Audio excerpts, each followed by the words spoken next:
Hello everyone, तो welcome to next lecture of history.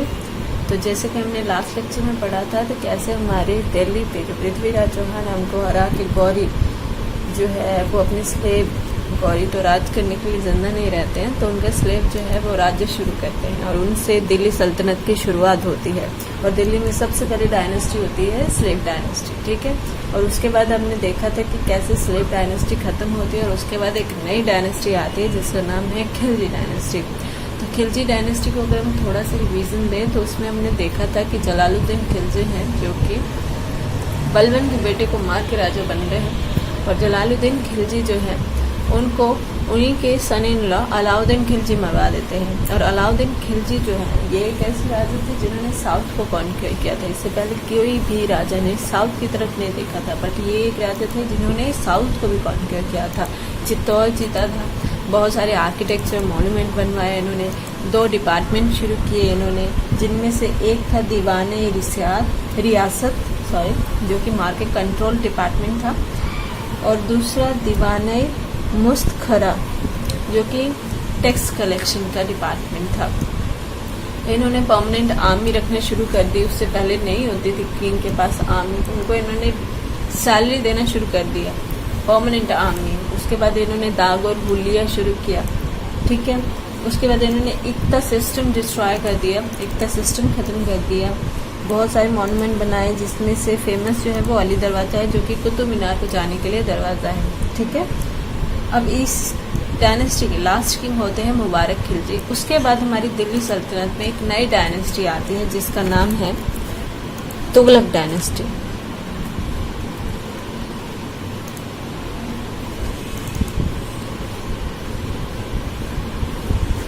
Okay, Tughlaq dynasty शुरू करने वाले जो मेरे किंग थे उनका नाम है गियासुद्दीन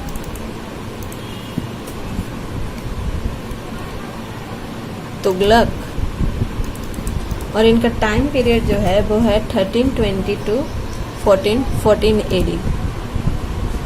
ओके, ये टाइम पीरियड था जब एक नई डायनेस्टी दिल्ली पर राज करने के लिए आती है और वो है तुगलक डायनेस्टी, ठीक है। अब ये तुगलक डायनेस्टी क्यों नाम पड़ा है, एज यू कैन सी, इनको स्टार्ट करने वाले जो राजा थे उनका नाम था गियासुद्दीन तुगलक, ठीक है। और इन्हीं को हम गाजी मलिक भी बोलते हैं।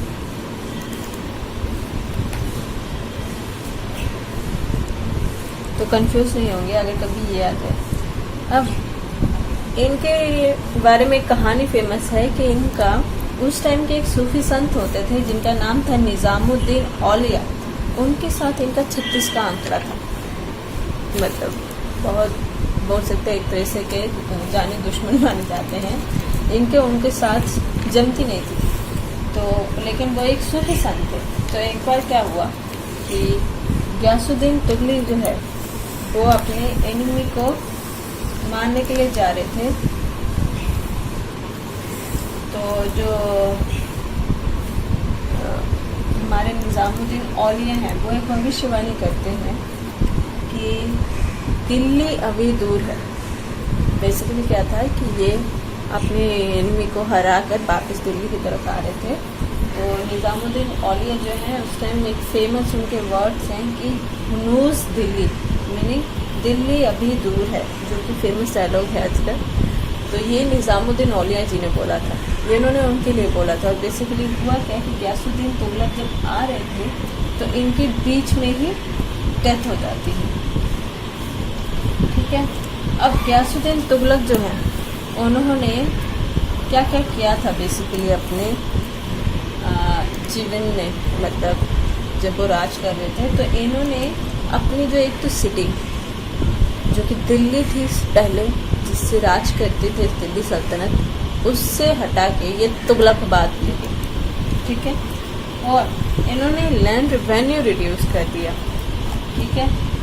दूसरा इन्होंने एक फोर्ट बनाया था जिसका नाम था तुगलकाबाद फोर्ट, ओके, जो कि दिल्ली में है, ठीक है। और इन्होंने पोस्टल सिस्टम की शुरुआत की थी, ठीक है। अब इनका बेटा था जिसका नाम था जूना खां, और बेसिकली इनकी डेथ कैसे हुई थी गियासुद्दीन तुगलक की, जो मैं आपको बोल रही हूँ, इनको हरा के वापस आ रहे थे और इनके बीच में डेथ हो जाती है। बेसिकली इनके बेटे ने ही मार दिया था जिनका नाम था जूना खां। वो राजा बनना चाहते थे और इसलिए उन्होंने अपने पापा जी को ही मार दिया। अब इनके बारे में एक चीज़ फेमस है कि गयासुद्दीन तुगलक जो है, इन्होंने ये पहले राजा थे जिन्होंने कॉन्सेप्ट दिया था कैनाल बनाने का, लेकिन छोटे स्केल पे था। बड़ी बड़ी नदियाँ उस टाइम होती थी, लेकिन कुछ एरियाज ऐसे होते थे जहाँ तक पानी पहुँचता नहीं था, तो वहाँ तक पानी को पहुँचाना कैसे है, तो इन्होंने इस कैनाल का जो है वो आइडिया दिया था। हालांकि बहुत स्मॉल स्केल पे था, इतना एक्टिवली इसके ऊपर काम नहीं हुआ था उस टाइम, बट हाँ उन्होंने आइडिया जरूर दिया था। अब इसके बाद क्या होता है कि जो इनके बेटे हैं यूना खान, वो बैठ जाते हैं गद्दी पे, ठीक है। अब गद्दी पे बैठने के बाद उनका नाम वो अपना चेंज कर लेते हैं और वो अपना नाम रख लेते हैं मोहम्मद बिन तुगलक। तो हमारे जो तुगलक डायनेस्टी के नेक्स्ट राजा हैं उनका नाम है मोहम्मद बिन तुगलक, और इस डायनेस्टी के ये सबसे फेमस राजा हैं बिकॉज इनको लेके बहुत सारी चीज़ें फेमस है, बहुत सारी कहानियाँ हैं। इनको बेसिकली लोग कहते थे मैड सुल्तान, मतलब इनका नाम ये फेमस हुआ था कि ये एक पागल सुल्तान है। अब ये क्यों हुआ था इसके बारे में जानेंगे। अगर आप बोले मोहम्मद बिन तुगलक जो है, इनके बारे में एक चीज़ है कि ये मोस्ट लिटरेट सुल्तान थे, मतलब ये काफ़ी पढ़े लिखे थे। इन्होंने फिलॉसफी, ये इनका एक्सपर्टीज था। पर्शियन, अरबिक, ये सब इन्हें आता था, लेकिन फिर भी लोग इन्हें मैड सुल्तान क्यों बोलते थे? वो इसलिए बोलते थे क्योंकि ये तो सबसे पहले क्या करते हैं, एक तो अपनी जो कैपिटल है, इनका ये मानना था कि ये अगर मेरा इंडिया है, अब इंडिया अगर देखें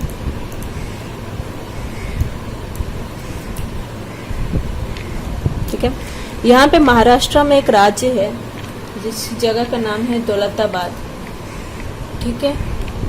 तो दौलताबाद में बेसिकली हुआ क्या था, ये चाहते थे कि ये अपनी कैपिटल दौलताबाद को शिफ्ट कर दें। क्यों?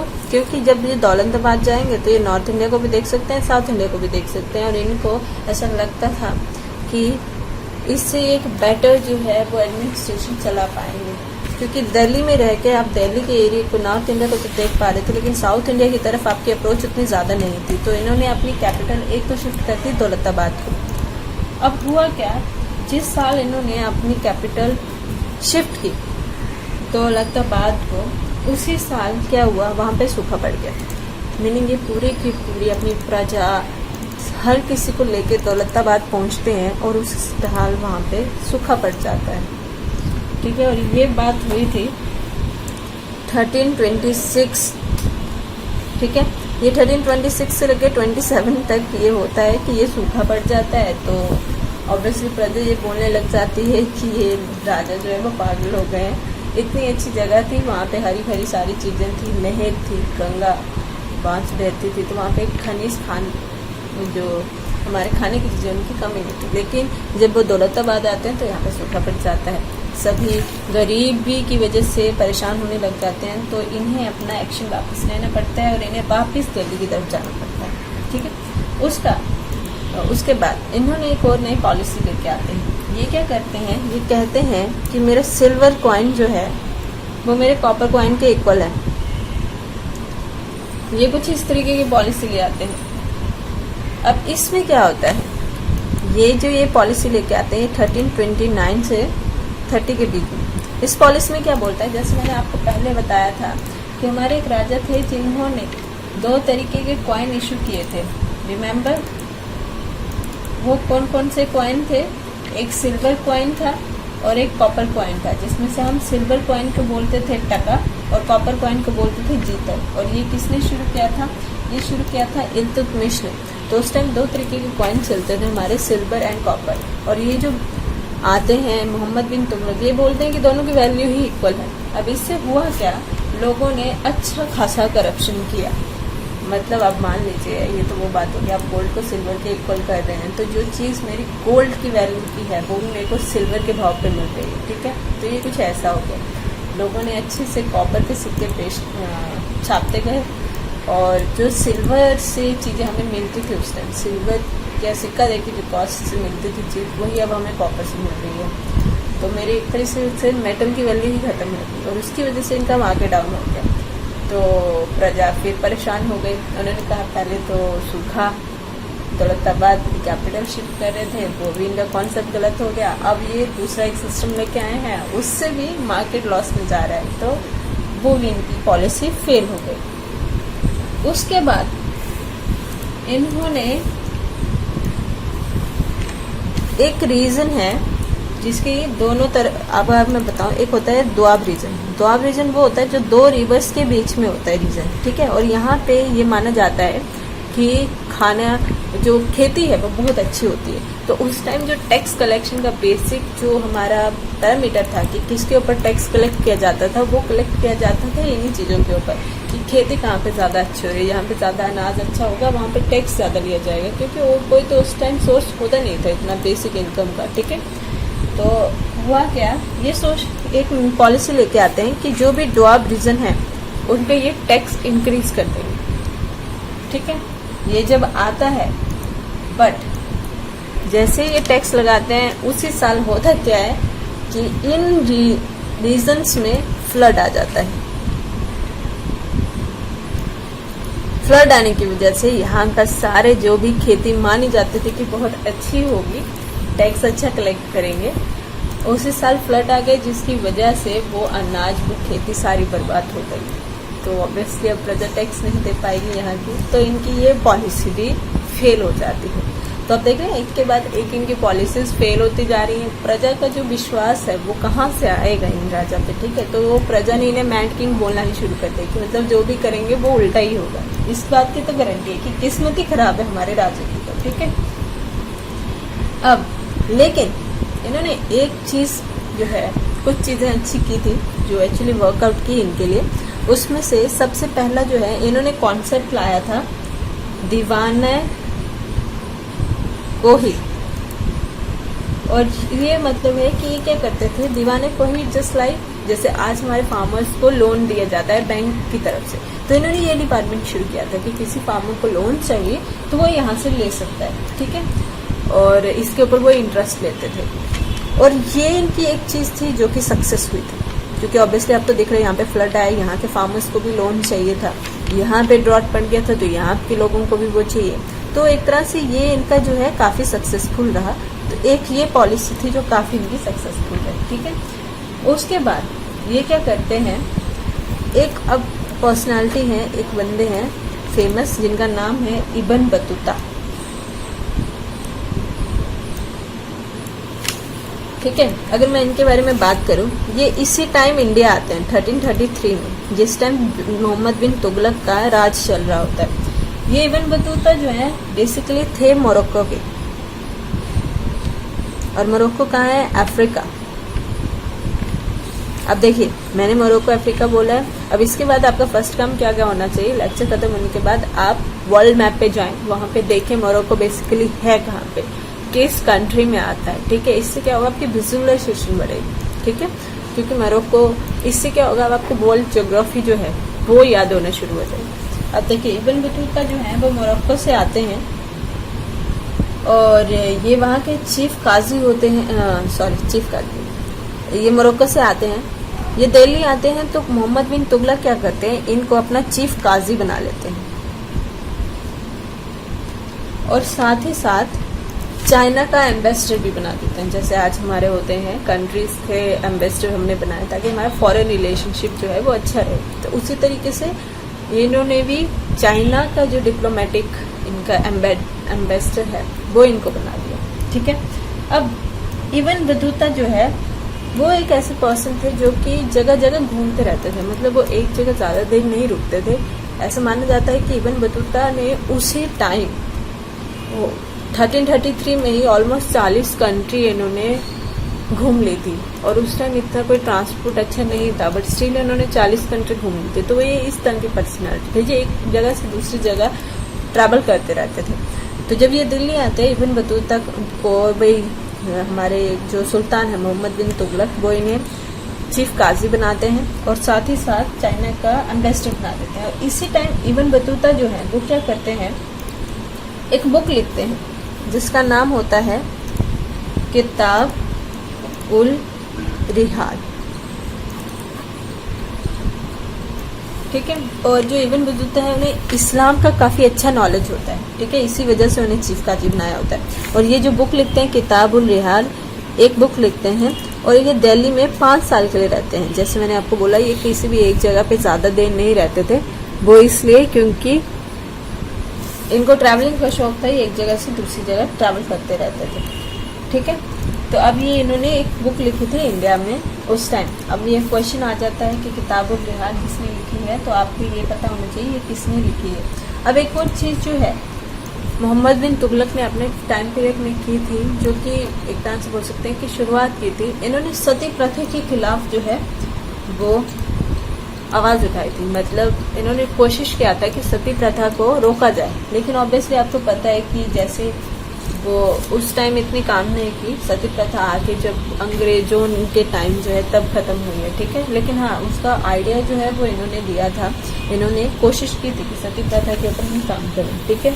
अब हुआ क्या, मोहम्मद बिन तुगलक के टाइम एज कि राजा के ऊपर तो प्रजा का विश्वास नहीं था, और जब ऐसी चीजें होती हैं तो बाकी जो होते हैं किंग, उनके हौसले बुलंद हो जाते हैं।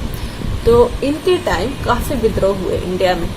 ऑलमोस्ट इनका जो भी साउथ इंडिया था, जो कि खिलजी ने कॉन्कर किया था अपने टाइम में, वो ऑलमोस्ट इनके हाथ से चला जाता है। अब अगर मैं आपको बताऊं तो ये मान लीजिए कृष्णा रिवर है। अब देखिए इससे आपको ज्योग्राफी का एक और क्वेश्चन हो गया कि कृष्णा रिवर मेरी ईस्ट फ्लोइंग है रिवर, ठीक है, और ये साउथ में फ्लो करती है। अब चाहिए चेक कीजिए कृष्णा रिवर पे कोई डैम तो नहीं है, इन सब चीज़ों को आप पता कीजिए, ठीक है। इससे क्या होगा, आपको ये कॉन्सेप्ट भी याद रहेगा और साथ ही साथ ज्योग्राफी में जो भी जगहें हैं डैम्स वगैरह वो भी आपका तैयार हो जाएगा, ठीक है। अब देखिए कृष्णा रिवर के ऊपर वाला जो एरिया है, यहाँ पे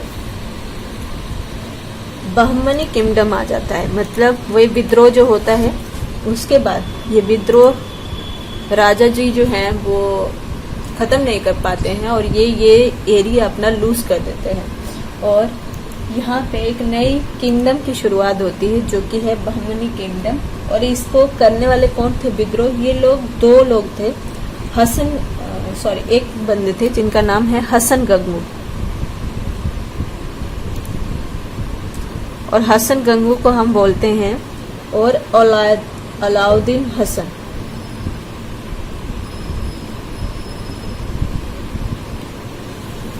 ये 2 थे,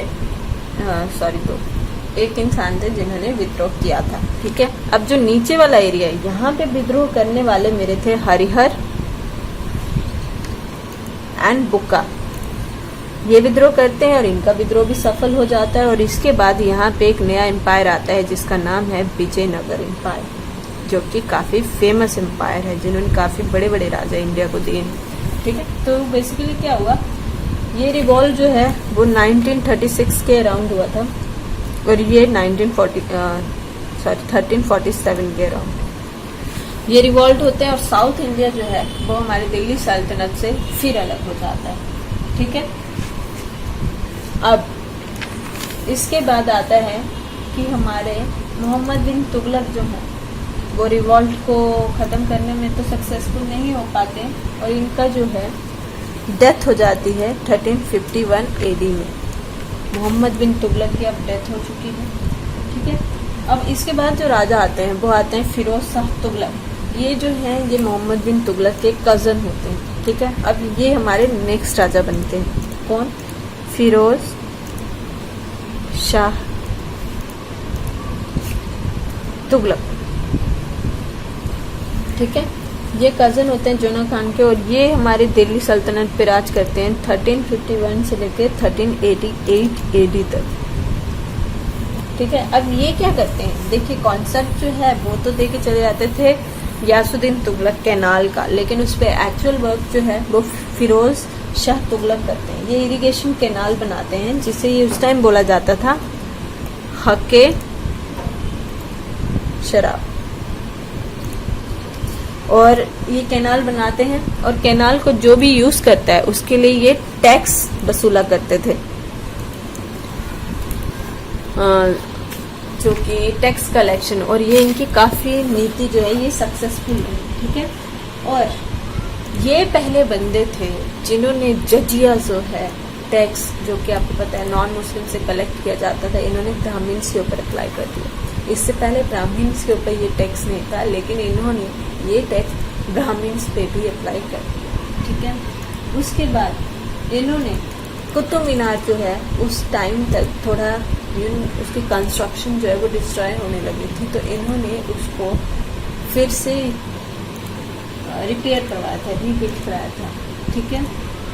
उसके बाद इन्होंने कुछ टाउन बसाए थे, जिसमें से एक था जूनापुर, जो कि अपने कज़न के नाम पे था। जैसे मैंने आपको बताया मोहम्मद बिन तुगलक जो है इनका रियल नेम जूना खान था, तो इन्होंने उनके नाम पे एक शहर बसाया जूनापुर। फतेहबाद, हिसार एंड फिरोज शाह कोटला, इन्होंने ये सब नए नए टाउन बसाए, ठीक है। उसके बाद इन्होंने जूनापुर को बेसिकली उस टाइम कहा जाता था सिराजे हिंद, मतलब क्राउन ऑफ इंडिया, क्यों? क्योंकि ये गोमती के बैंक पे हैं, ठीक है। उसके बाद ये फर्स्ट बंदे थे जिन्होंने अपनी ऑटोबायोग्राफी लिखवाई थी, ठीक है। फर्स्ट टू राइट ऑटोबायोग्राफी, मतलब अपनी ही ऑटोबायोग्राफी इन्होंने खुद लिखी थी, और उसका नाम था फुतूहत ए फिरोज शाही। मतलब ये हमारे हिस्ट्री में पहले किंग थे जिन्होंने अपनी ऑटोबायोग्राफी लिखी थी, ठीक है।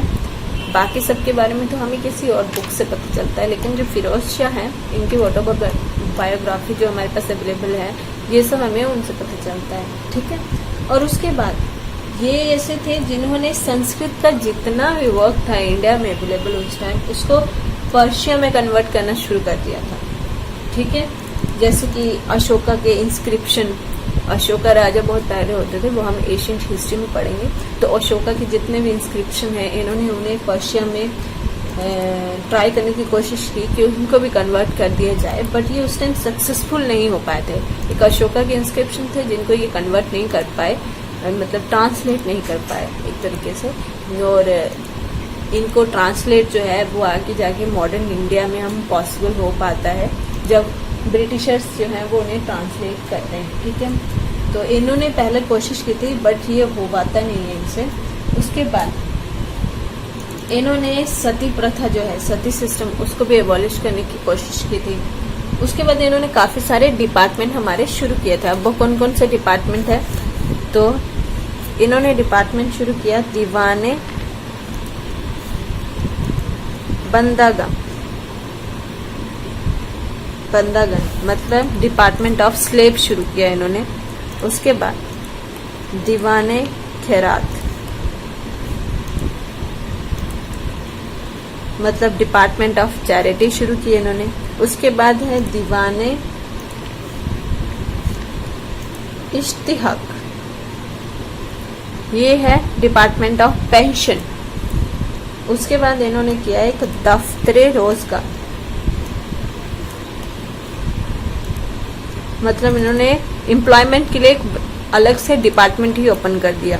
उसके बाद इन्होंने एक और डिपार्टमेंट किया दर उल सफ़ा, मतलब फ्री हॉस्पिटल इन्होंने प्रोवाइड किए। तो ये सब इन्होंने डिपार्टमेंट शुरू किए हमारे। उसके बाद इन्होंने इनकी बेसिकली डेथ हो जाती है 1388 एडी में आते आते तक, जो हमारे फिरोज शाह तुगलक हैं उनकी डेथ हो जाती है। और उसके बाद हमारे राजा बनते हैं नसरुद्दीन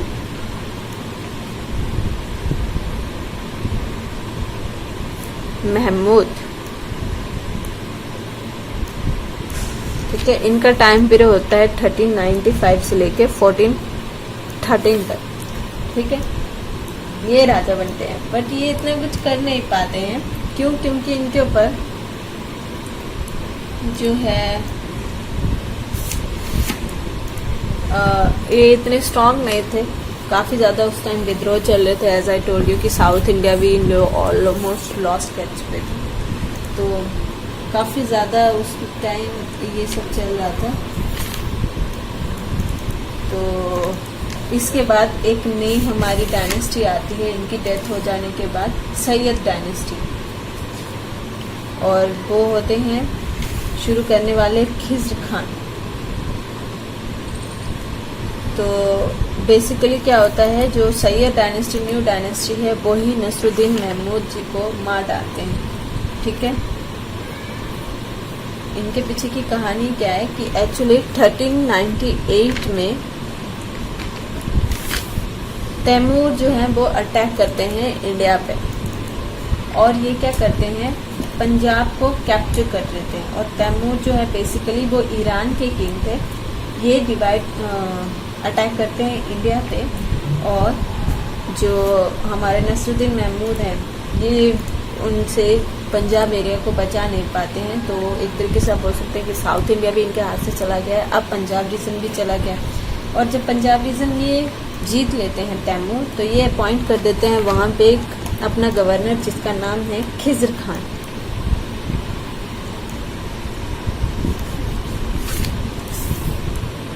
तो ये खिज्र खान जो है वो पंजाब कॉन्कर कर लेते हैं। अब जो नसरुद्दीन है इनकी डेथ हो जाती है 1413 AD में। ये इतना कुछ खास इनके बारे में है नहीं जो कि हिस्ट्री में है। तो इनकी डेथ हो जाती है 1430 में, और ये नेक्स्ट किंग जो अनाउंस करते हैं वो अपने बेटे को कर देते हैं जिसका नाम है दौलत खान, कि दौलत खान जो है वो नेक्स्ट किंग बनेंगे। लेकिन जो दौलत खान है उनको खिज्र खान जो है वो मार देता है, और अब जो खिज्र खान है वो एक नई डायनेस्टी की शुरुआत करेंगे जिसका नाम है सैयद डायनेस्टी।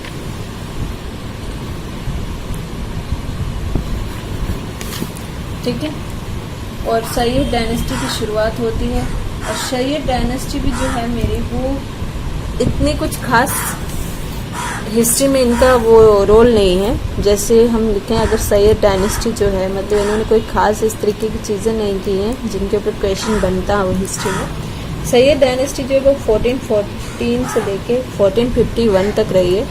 ठीक है, और ये जो है इनके जो फाउंडर खिज्र खान है ये खुद को कहते थे, क्लेम करते थे कि ये प्रॉफिट के डिसेंडेंट है, पैगंबर के ये डिसेंडेंट है, ये क्लेम करते थे।